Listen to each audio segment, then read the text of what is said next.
So today we're going to do some trimming, pruning, and repotting of this tomato plant that was donated to us. You can see it's extremely long. It's probably root bound. We're going to do some extreme pruning. And we're going to feed it.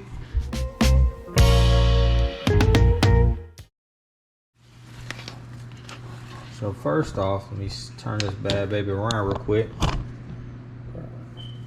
Right there. As you can see, it's damaged. So we're definitely gonna cut it out right there. Cut out the damage. Because all they're doing is really sapping energy. And it's not gonna be able to produce anything. Now I'm gonna keep some of these branches I'm pruning. Because I wanna see, I've never done this before, if I could propagate this from the tomato vines. I heard you can, I just haven't done it. Also right here, as you can see, it's a little damage right there. So we're going to prune that off. That's part of the reason why it's not got any flowers on it as well. Here, it's kind of pinched and damaged. So we're going to prune it there as well. I'm probably going to actually prune back further, like to this first node right here. I'm going to prune it back to that node. Because right now, I'm just worried about it healing and repairing itself. So there's another right there, kind of damaged spot. I'm going to hit that right there.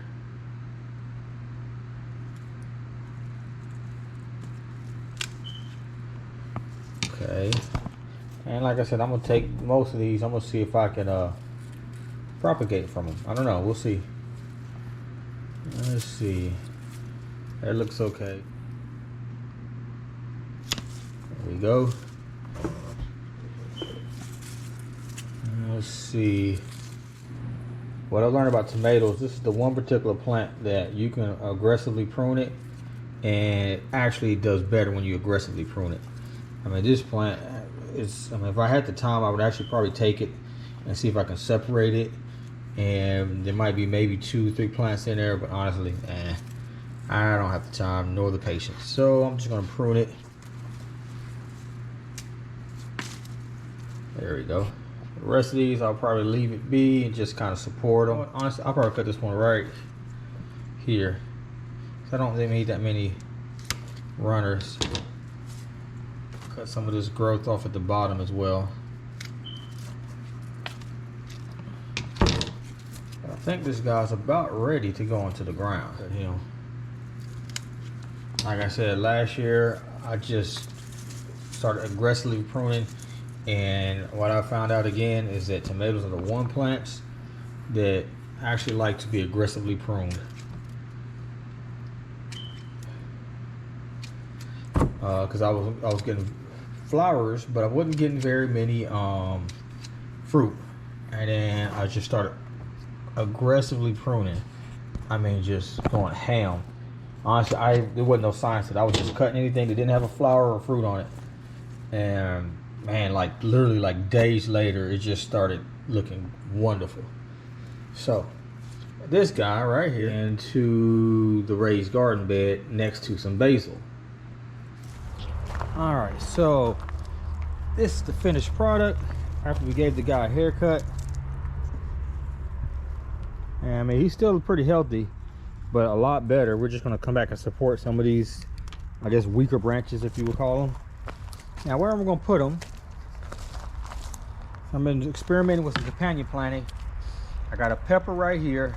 I'll put a basil right here. This other tomato plant right here is not doing too good. Guess what? Out of there.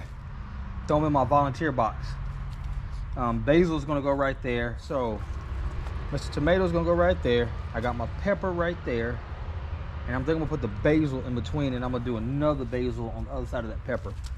So, and then I'm gonna come back and support it. As you can see, all I'm gonna do is just tie up a couple of these fishing lines, and you won't even be able to see it when it's all said and done.